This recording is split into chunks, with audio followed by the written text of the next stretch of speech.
The golden stories में आपका स्वागत है।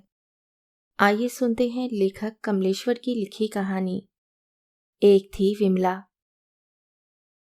4 लड़कियों की कहानी जो आपकी सोच बदल देगी। यूं तो कहानी का शीर्षक है एक थी विमला, पर इस कहानी में विमला के साथ साथ 3 और लड़कियों की भी कहानियां हैं। विमला, कुंती, लज्जा और सुनीता। ये चारों लड़कियां एक दूसरे को नहीं जानती। उनकी जिंदगियां अलग अलग हैं, पर कुछ समानताएं भी हैं। जानिए लड़कियों को हमारा समाज किस नजरिए से देखता है। तो आइए सुनते हैं कहानी एक थी विमला। पहला मकान यानी विमला का घर। इस घर की ओर हर नौजवान की आंखें उठती हैं। घर के अंदर 4 दीवारी है और उसके बाद है पटरी, फिर सड़क जिसे रोहतक रोड के नाम से जाना जाता है। अगर दिल्ली बस सर्विस की भाषा में कहें तो इसका नाम है रूट नंबर 27। 27 नंबर की बस यहीं से गुजरती है और विमला के घर के ठीक सामने तो नहीं, बाईं ओर कुछ हटकर बस स्टॉप है। बस स्टॉप पर बहुत चहल पहल रहती है। वहाँ खड़े होने वाले लोग और नौजवान उस सामने वाले घर को आसानी से देख सकते हैं। यह मकान विमला का है, यानी विमला इसमें रहती है। वैसे बाहर खंबे पर उसके बाप दीवान चंद के नाम से ही तख्ती लटक रही है। विमला की तरफ सभी की आंखें हैं, खास तौर पर उन नौजवानों और युवक दुकानदारों की जो वहीं आसपास रहते हैं। विमला गर्ल्स पब्लिक कॉलेज में पढ़ने जाती है। देखने में सुंदर है और उसकी उम्र यही करीब 20 साल की है। जब वे घर के पास बस स्टॉप पर उतरती है तो उसके साथ नौजवानों का एक हुजूम भी उतरता है, पर वे किसी की परवाह नहीं करती और सीधी अपने घर में चली जाती है। उसके वापस आने का वक्त करीब 2 बजे होता है। उस वक्त बस स्टॉप के पास सामने की दुकानों के नौजवान मालिक भी जमा हो जाते हैं। सब आंखें विमला को देखती हैं, उसका पीछा करती हैं, पर वे अपने में मगन सड़क पार कर जाती है। लोगों का कहना है कि उसने कभी नजर उठाकर किसी को नहीं देखा। एक दिन बस से उतरते हुए उसकी साड़ी चप्पल में उलझ गई थी और झटके से सब किताबें और कापियां बिखर गई थी। इंतजार में खड़े नौजवान ने फौरन एक एक किताब उठाकर उसके हाथों में थमा दी थी और उसकी नजरों से कुछ पाने की तमन्ना की थी। खास तौर से एक नौजवान ने बड़ी सज्जनता से आगे बढ़कर पूछा था, आपके चोट तो नहीं आई? जी नहीं, विमला ने बहुत शालीनता से कहा था और अपनी किताबें लेकर चली गई थी। दूसरे दिन वही नौजवान खास तौर से विमला के सामने पढ़ने के लिए 1 बजे से बस स्टॉप पर खड़ा था। आखिर एक बस से विमला उतरी। पहचान को और गहरा बनाने के लिए उस नौजवान ने बढ़कर उससे बात करनी चाही, पर विमला चुपचाप सकुचाती सड़क पार कर गई। बहुत दिनों से यही हो रहा है, पर विमला है कि उसमें जैसे कोई ज्वार ही नहीं उठता। अगर उठता भी है तो वे बहुत शालीनता और सफाई से उसे दबा जाती है। किसी ने भी उसे अनजान आदमियों के साथ आते हुए नहीं देखा, बात करते हुए नहीं देखा। विमला का बाप बहुत पैसे वाला भी नहीं, वह किसी प्राइवेट फर्म में काम करता है और अपने घर का भार उठाए उम्र काटता जा रहा है। हाँ, विमला को ये एहसास हर वक्त रहता है कि उसका बाप है और वे बहुत समझदार व मेहनती आदमी है। अपने बाप के संघर्ष को वह जानती है। घर की खस्ता हालत भी उसे छिपी नहीं है, पर वह यह भी जानती है कि बाप के रहते उसे कोई दुख नहीं हो सकता। पढ़ाई खत्म करने के बाद वे कहीं नौकरी करेगी, छोटे भाइयों को पढ़ाएगी और अगर कोई अच्छा सा नौजवान मिल गया तो बाद में उससे शादी कर लेगी। इस पहले मकान के आसपास रहने वाले सभी लोगों की यह पक्की राय है कि विमला एक निहायत और सुसंस्कृत लड़की है। उनकी जबानों पर सिर्फ उसकी तारीफ है। विमला के बाप दीवान चंद का कहना है कि वे सिर्फ विमला की पढ़ाई खत्म होने का इंतजार कर रहे हैं। जिस दिन उसने बीए पास किया, वे किसी बहुत अच्छे नौजवान से उसकी शादी कर देंगे। अगर विमला कहीं खुद शादी करना चाहती है तो भी उन्हें कोई इनकार ना होगा। शर्त एक ही है कि लड़का अच्छे घराने का और अच्छी नौकरी या कारोबार में लगा हुआ होना चाहिए। विमला के घर की तरह शायद हजारों घर हैं, और उसी की तरह की लाखों लड़कियां भी हैं, उतनी ही सुंदर, सुशील और समझदार। हर लड़की पढ़ रही है और अपने घर के खस्ता हाल से परिचित है। अपने बाप भाइयों के संघर्ष की जानकारी उसे है। हर लड़की अपने घर को और अच्छा बनाना चाहती है। हर लड़की यह भी चाहती है कि कोई उसकी तरफ उंगली ना उठा सके। सब लोग उसके बारे में बहुत अच्छी अच्छी बातें सोचें, उसकी खूबसूरती को सराहें और गुणों की प्रशंसा करें। वे अपने घर की इज्जत का जीता जागता नमूना बने और बाप भाइयों की नाक उसकी वजह से ऊंची रहे। शादी के बाद सब जानने वालों को ये संतोष हो कि उसका पति बहुत इज्जतदार, ओहदेदार और शानदार आदमी है और वे शादी के बाद भी अपने भाई बहनों की प्यारी बनी रहे, उनकी मदद कर सके और घर में गौरव प्राप्त करे। पहले मकान में रहने वाली विमला भी यही चाहती है और जो वह चाहती थी वे सब उसके सामने पूरा भी होता जा रहा था। उम्मीद भी यही है कि उसके सब सपने साकार हो जाएंगे, क्योंकि जो कुछ वह चाहती है वह पा लेना बहुत मुश्किल भी नहीं है। और उस पहले मकान यानी विमला के घर की यह कहानी यहीं खत्म हो जाती है, क्योंकि अभी इससे आगे कुछ हुआ ही नहीं है। इस तारीख तक घटनाएं यहीं तक पहुंची हैं, इसलिए यह बात यहीं पर खत्म होती है। परमात्मा करे सबको विमला जैसी सुशील और समझदार लड़की मिले और किसी की नाक नीची ना हो, क्योंकि दुनिया यही चाहती है। दूसरा मकान यानी कुंती का घर। विमला के घर से यह मकान काफी दूर पर है। यूं देखने पर विमला और कुंती का कोई संबंध भी नहीं है, पर ना जाने क्यों उसमें विमला की झलक सी दिखाई पड़ती है। विमला कुंती को नहीं जानती और ना कुंती उसे। यह भी जरूरी नहीं कि जो लोग विमला को जानते हैं वे कुंती को जानते ही हों। बहुत से ऐसे लोग हैं जो कुंती को कतई नहीं जानते। इत्तेफाक की बात यह है कि कुंती का मकान भी इसी सड़क पर है। मकान क्या, एक कमरा कह लीजिए। कई साल पहले पूरा मकान लाल का हाथ तंग होता गया और मकान के कमरे किराए पर चढ़ते गए।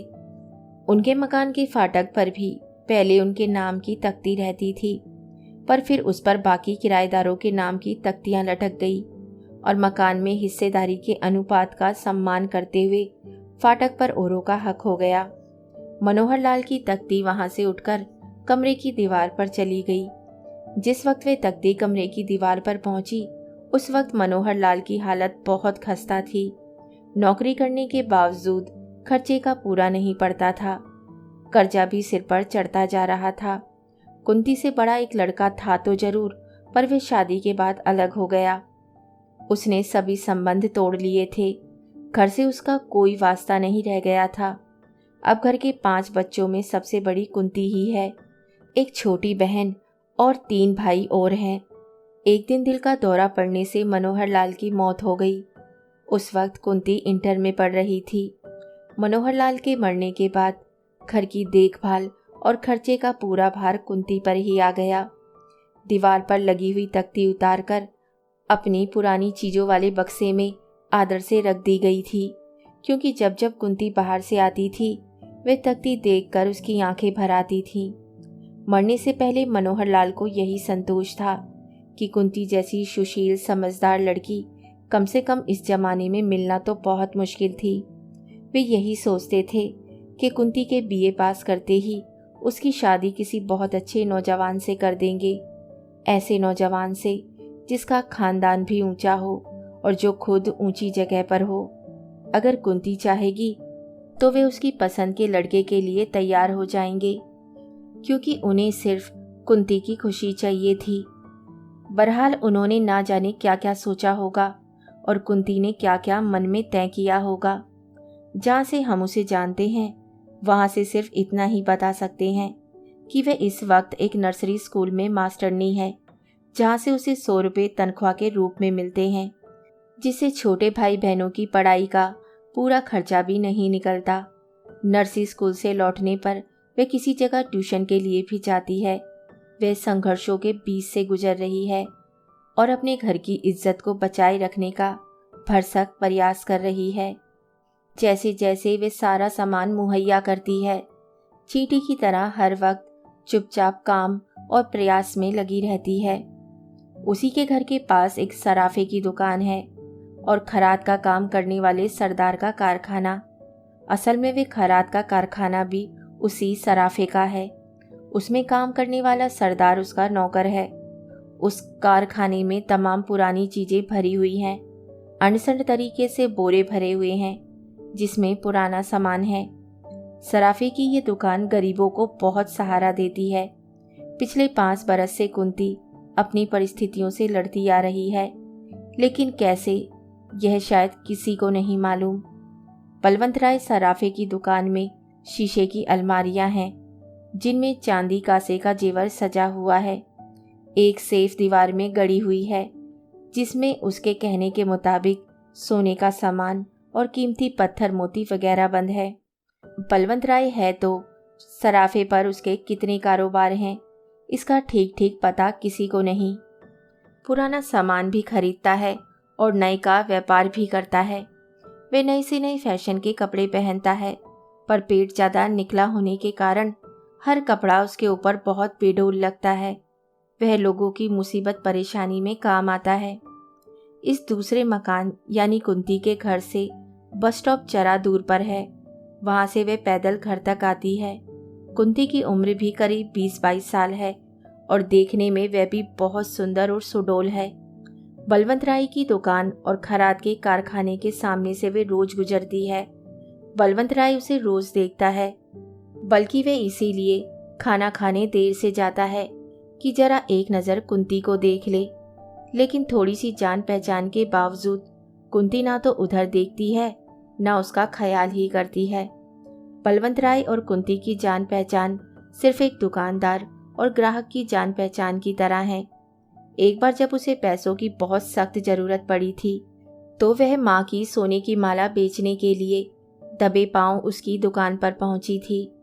बलवंतराय ने एक कुशल दुकानदार के अतिरिक्त सज्जनता और नम्रता की तरफ ध्यान देने की कोई जरूरत उसने नहीं समझी थी।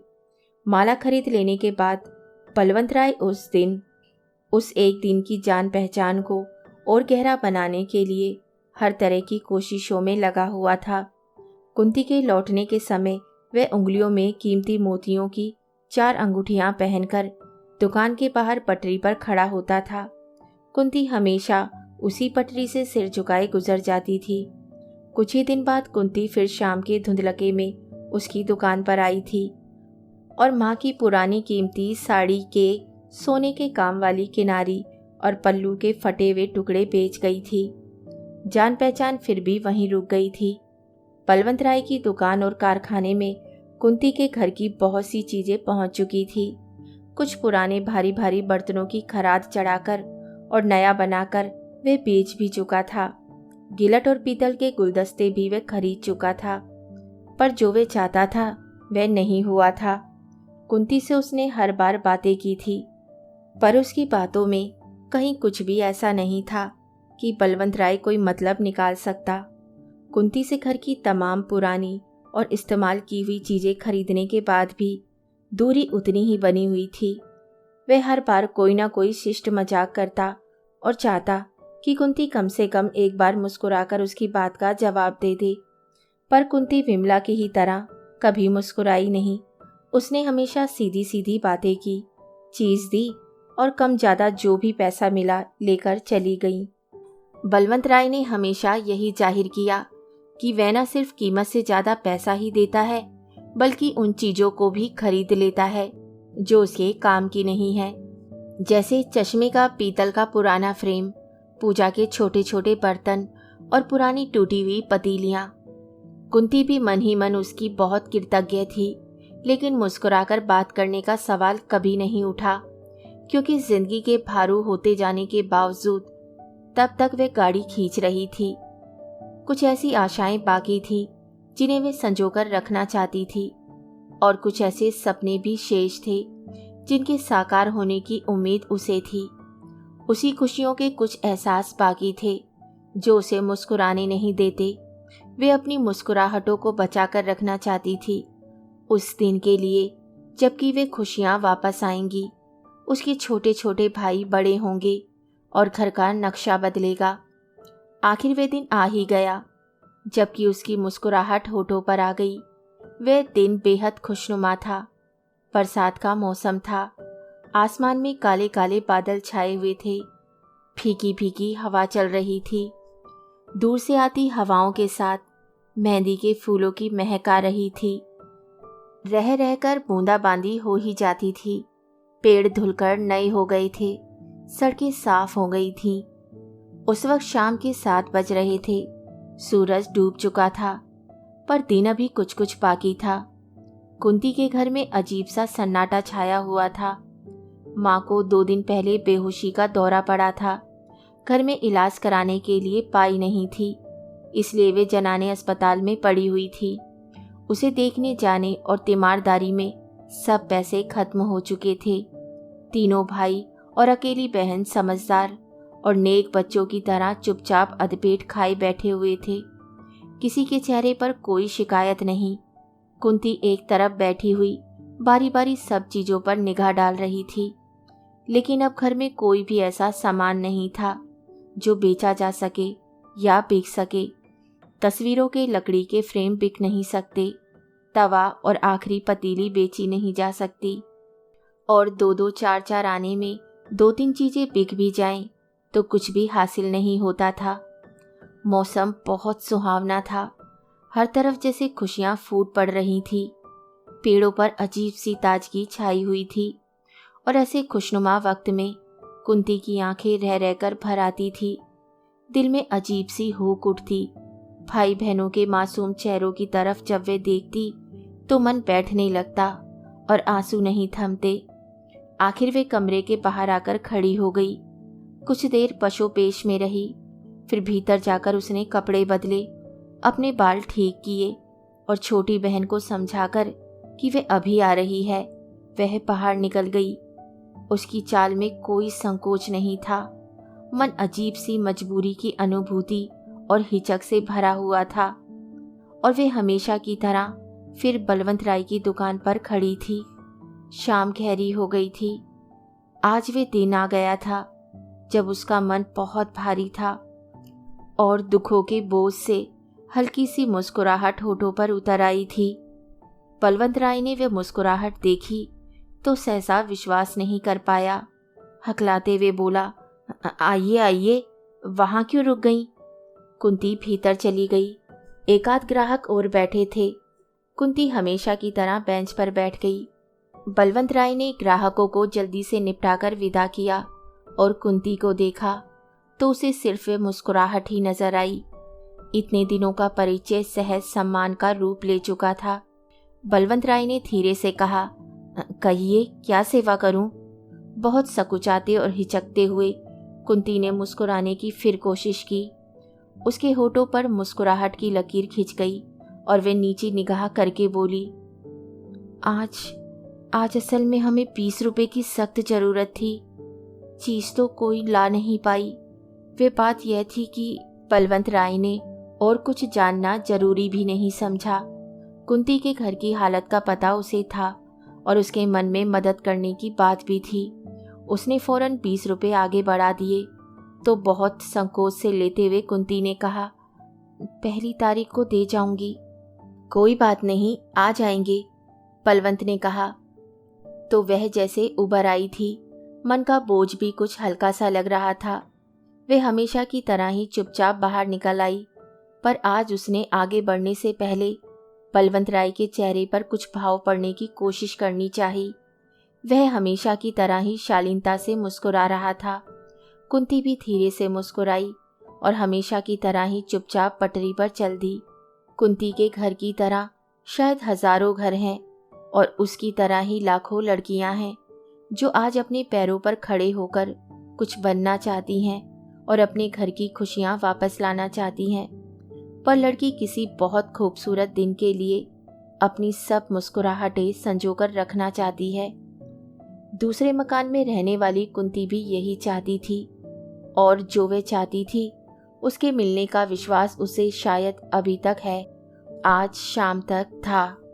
और उस मकान यानी कुंती के घर की यह कहानी ही खत्म हो जाती है, क्योंकि अभी इससे आगे कुछ हुआ ही नहीं है। इस तारीख तक कहानी यहीं तक पहुंची है, इसीलिए ये बात भी यहीं पर खत्म होती है।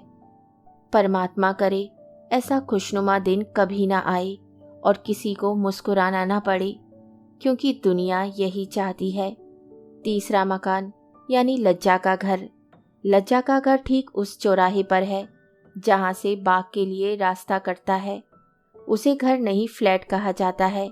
विमला या कुंती से लज्जावती का कोई संबंध नहीं है, फिर भी एक संबंध सा दिखाई पड़ता है।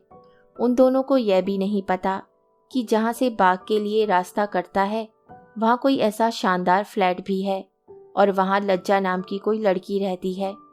लज्जा भी कुंती और विमला की तरह खूबसूरत है, लेकिन उसके रहन सहन ने उसे कुछ ज़्यादा ही खूबसूरत बना रखा है। उसके घर में रहने वाले लोगों के कपड़ों, जूतों और बालों में चमक तो है, पर चेहरे पर धन की ललाई नहीं है। ऐसा लगता है जैसे इन लोगों के दिन फिर गए हैं और ये एकाएक मालदार हो गए हैं। लज्जा को जब भी लोगों ने देखा है, मुस्कुराते हुए ही देखा है। अपनी कोई कार उसके पास नहीं है, पर वे हमेशा या तो किसी कार से जाती है या टैक्सी से। ठीक तो मालूम नहीं, पर सुना यही है कि वे किसी बड़े होटल में रिसेप्शनिस्ट है। कभी कभी होटल का सामान लाने ले जाने वाला वैशन भी उसे काफ़ी रात गए घर छोड़ जाता है। लज्जा को यह संतोष है कि आखिर उसने संघर्ष में हार नहीं मानी और उन दिनों को उसने जीत लिया जो बहुत ही दुखदाई और कष्टप्रद रहे हैं। किसी तरह वे परेशानियों के उस जंजाल से उबर आई है जो आए दिन उसे घेरे रहती थी। अपने पिछले 4-5 वर्षों के जीवन पर जब वे निगाह डालती है तो उसे लगता है जैसे वह एक भयंकर जंगल से बाहर आ गई है और अब तमाम रास्ते सामने खुले पड़े हैं। लोग उसे बहुत शक की निगाहों से देखते हैं। उसके फ्लैट के नीचे रहने वाला ब्रोकर बड़े मजे ले लेकर उसकी कहानियां सुनाता है। एक रात तो ये लड़की 2 बजे आई, बड़ी आलीशान गाड़ी थी और यही भाईजान सीढ़ियों वाली जगह में उस आदमी ने इसे प्यार किया और गाड़ी लेकर चला गया। ये यहीं बाहर खड़ी हुई बहुत देर तक जाती हुई गाड़ी को देखती रही, फिर लड़खड़ाती हुई ऊपर चली गई। बहुत देर तक इसने घंटी बजाई, तब दरवाज़ा खुला और रास्ते में ही इस लड़की ने चीखना चिल्लाना शुरू कर दिया। बहुत डांट लगाई घर वालों को कि घंटे घंटे भर घंटी बजानी पड़ती है। घर में सभी लोग थे पर किसी ने चूं तक ना की। कितनी तनख्वाह मिलती होगी इसे? एक ने ब्रोकर से पूछा था तो उसने रस लेते हुए कहा था, अरे उसे पैसे की क्या कमी, कार से नीचे तो पैर नहीं रखती, बड़ी लंबी लंबी दोस्तियां हैं उसकी। लज्जा को लेकर सब लोग बात करते हैं और अजीबो गरीब किस्से सुनाते हैं, बेहद मज़ेदार और गंदे किस्से। पर लज्जा इन सब से बेफिक्र है, ना वे परवाह करती है। उसके रहने सहने का ऐसा सिक्का सब पर जमा हुआ है कि उसके आने जाने के वक्त वे निगाहें लपेट जाते हैं। लज्जा के होठों की मुस्कुराहट में एक अजीब सा जादू है, वह जादू जिसका एहसास अभी विमला को अपनी जिंदगी में नहीं हुआ है। लज्जा के शरीर में मोहक कमनीयता है और चाल में एक बनावटी खम है। हर रोज वे बालों का स्टाइल बदलती है और अंदाज में भी बदलाव नजर आता है। लगता है कि वे बहुत तेजी से किसी रास्ते पर बढ़ती चली जा रही है। वे रास्ता खुला हुआ है, वे इतनी तेज रफ्तार से भागती चली जा रही है कि कोई आवाज तक नहीं पहुंचती। वे खुद किसी आवाज को सुनने की स्थिति में नहीं है। पास पड़ोस में रहने वाले अपनी लड़कियों के लिए खास तौर से चिंतित हैं। लज्जा के साथ वाले फ्लैट में तो कोई गृहस्थ ज्यादा दिन तक नहीं रुक सका। उनकी बीवियों ने वहां उनका रहना मुहाल कर दिया, इसलिए अब उसमें चिटफंड वालों का दफ्तर खुल गया है जो दिन भर अपना व्यापार करते हैं और शाम को वहीं से बियर पीकर घूमने के लिए निकल जाते हैं। उन्हें भी लज्जा की मुस्कुराने वाली आदत से परेशानी होती है और वे वहीं बैठे बैठे सुबह वाली मुस्कुराहट के बारे में कयास करते रहते हैं। आखिर उनकी बात यहीं टूटती है कि लज्जा कम से कम उनकी पहुंच के बाहर की चीज़ है। वे लज्जा को चीज़ ही कहते हैं। लज्जा के घर में सब खुश हैं, उन्हें किसी चीज़ की दिक्कत नहीं। मामूली और ख़ास सभी तरह के आराम उन्हें प्राप्त हैं। लेकिन वे सब लोग चोरों की तरह वहां रहते हैं। उसके घर का कोई आदमी नीचे बाजार से सौदा नहीं खरीदता और ना वहां के लोगों से रब्त जब्ती रखता है। वे सब जैसे अकेले अकेले रहते हैं। खास तौर पर लज्जा की माँ जब कभी दरवाजे पर दिखाई पड़ती है तो एक आध निगाहें फौरन यह बताने लगती है कि यही है उस लड़की की माँ। उन नजरों की भाषा को उसकी माँ पढ़ लेती है और इस बात का संतोष करती है कि वे अब उस मोहल्ले में नहीं हैं जहाँ तमाम रिश्तेदार रहते थे, नहीं तो वे कुड़ कर ही जान दे देते। लज्जा अधिकतर 3 आदमियों के साथ दिखाई पड़ती है और एक रात जबकि मौसम बहुत खराब था, आसमान रुंधा रुंधा सा था और धूल भरी आंधी चल रही थी, तो लज्जा दिलीप की कार से उतरी थी। उसका मुंह उतरा हुआ था, आंखों में बड़ा सूनापन सा था, बाल भी बिखरे बिखरे से थे। वह दिलीप को अपने साथ ऊपर ले गई थी और कमरा चारों तरफ से बंद करके उसने वैश्यों की तरह उसे ताकते हुए पूछा, तुम आखिर इनकार क्यों करते हो? क्या नहीं है मुझ में? इतने दिनों में क्या बदल गया है? दिलीप कुछ देर चुप बैठा रहा था। लज्जा ने उसे फिर कुरेदा था तो उसने कहा, मैं जो कह चुका हूं उसे ही दोहरा सकता हूं। लेकिन क्यों? लज्जा अस्त व्यस्त सी हो गई थी और दिलीप के कंधे से उसने अपना सिर टिका दिया था। दिलीप ने एक बार बहुत गहरी नजरों से उसे ताका, जैसे वे जोर लगाकर अपना निश्चय बदलने की कोशिश कर रहा हो। लज्जा सीधे बैठ गई थी और खामोश निगाहों से अपना उत्तर मांग रही थी। इस बात को उठाना ही बेकार है लज्जा, इस पर बहस नहीं की जा सकती। दिलीप ने बहुत सोचकर कहा था, शादी का सवाल ही नहीं उठता। कमरे में बड़ी मनहूस खामोशी छा गई थी और कुछ देर बाद दिलीप उठकर चला गया था। लज्जा उसे नीचे छोड़ने नहीं आई थी।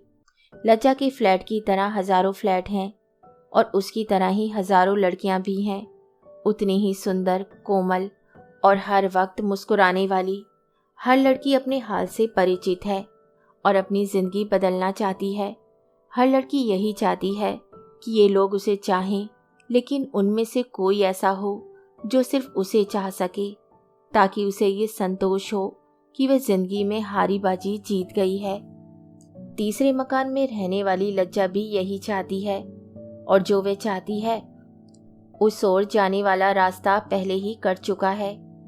और उस तीसरे मकान यानी लज्जा के घर की कहानी यहीं खत्म होती है, क्योंकि अभी इससे आगे कुछ हुआ नहीं है। इस तारीख तक घटनाएं यहीं तक पहुंची हैं, इसलिए यह बात भी यहीं पर खत्म होती है। परमात्मा करे लज्जा जैसी खूबसूरत और दिल रखने वाली लड़कियों को ऐसे रास्ते पर ना जाना पड़े जिससे फिर लौटा ना जा सके, क्योंकि दुनिया यही चाहती है। चौथा मकान यानी सुनीता का घर। लज्जा के घर के पास से बाग की तरफ जो रास्ता कटता है उसी पर थोड़ी दूर आगे सुनीता का घर है। विमला, कुंती या लज्जा में से कोई भी सुनीता को नहीं जानती। सुनीता भी उन्हें नहीं जानती। जानने का कोई सवाल भी नहीं उठता। यहाँ इतने लोग रहते हैं, हर कोई भी किसी को नहीं जानता, किसी को किसी से कोई खास मतलब नहीं है। पर सुनीता को देखने से ना जाने क्यों विमला की धुंधली सी आकृति सामने आकर खो जाती है। सुनीता अपनी एक नौकरानी के साथ उस घर में रहती है। पहले तो उसे मकान मिलने में ही बड़ी मुश्किल हुई, क्योंकि किसी आदमी के ना होने के कारण मकान मिल ही नहीं रहा था। बामुश्किल तमाम उसे ये घर मिला है और वे बहुत घुटी घुटी उजड़ी उजड़ी सी रहती है। उम्र उसकी ज्यादा नहीं है, यही विमला से थोड़ी बड़ी या शायद लज्जा की उम्र की होगी, पर जैसे अकेलेपन के घेरे ने उसे बिल्कुल बदल दिया है। पहले वे किसी अच्छी नौकरी पर थी, पर जब उसने नर्सिंग की ट्रेनिंग ले ली है और एक नर्सिंग होम में काम करती है। वे नर्सिंग होम यहाँ से बहुत दूर नहीं है। एक तो नर्स का पेशा, ऊपर से चारों तरफ मरा हुआ वीरानापन। अंगूठी की अंगूठी तक उतार कर रख देनी पड़ी है और वे अंगूठी जो वह पहनना चाहती थी वह तो अभी उंगली में आने का सवाल ही नहीं उठा। आधी जिंदगी तक आते आते जैसे सब रिक्त हो गया है। उसे उन सब की याद है जो कभी उसके साथ थे। अब उनकी धरोहर के रूप में सिर्फ वे तस्वीरें हैं जो सुनीता ने अपने एल्बम में लगा रखी हैं। उसके पास ऐसी कोई तस्वीर नहीं जिसे वे फ्रेम में लगाकर रेडियो के ऊपर रखे।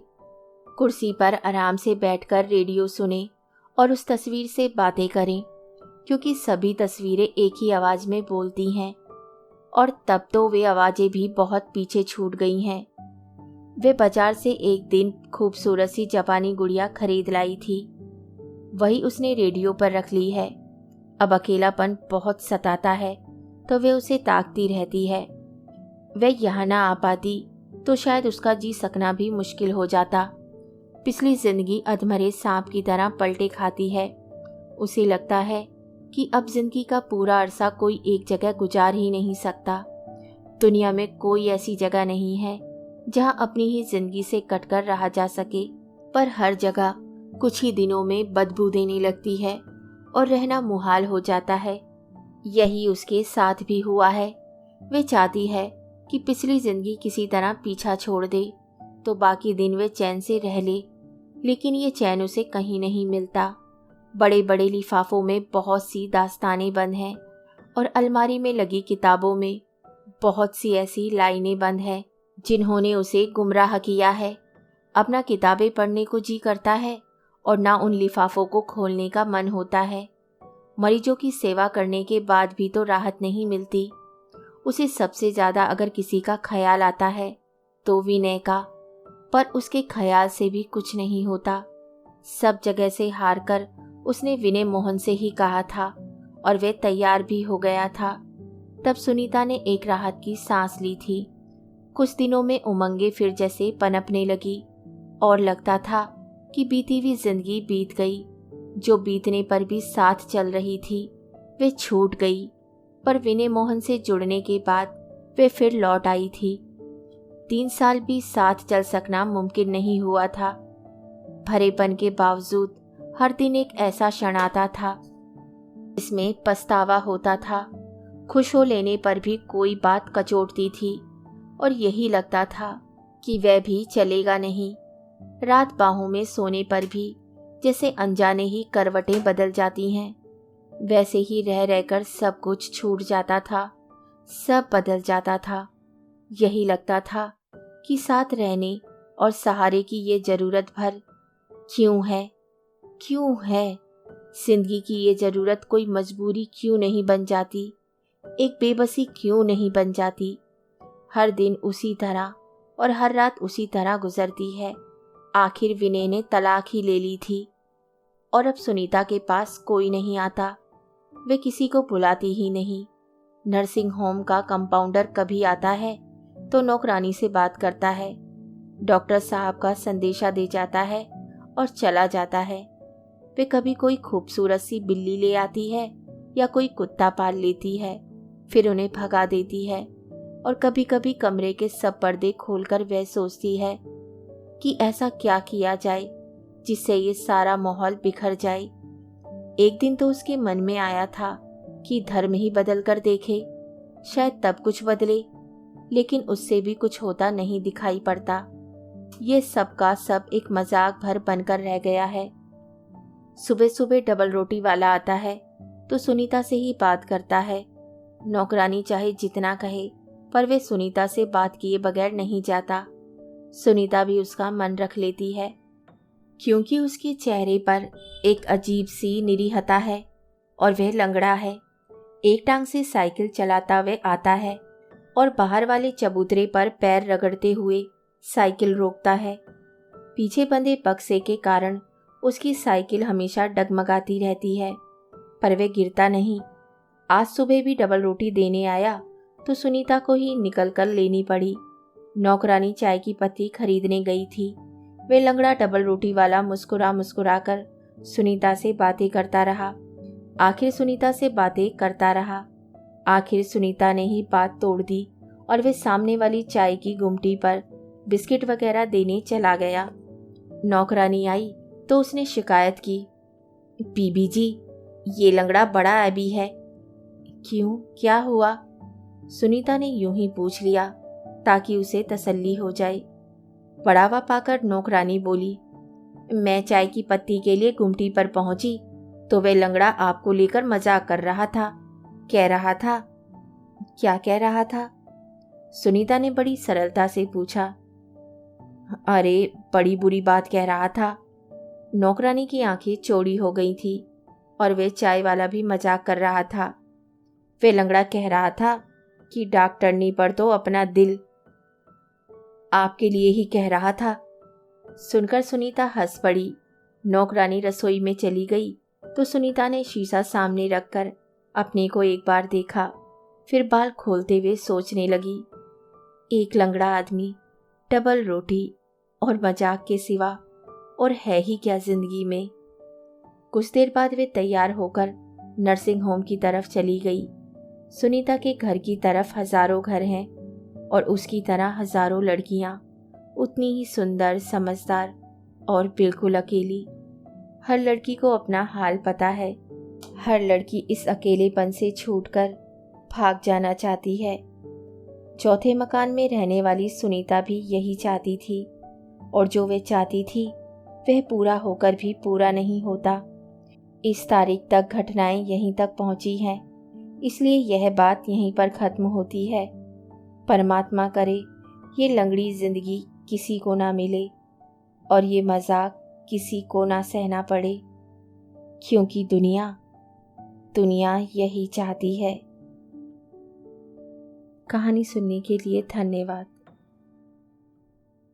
तो इसी के साथ मैं आपसे विदा लेती हूँ और कल फिर मिलती हूँ एक नई कहानी के साथ।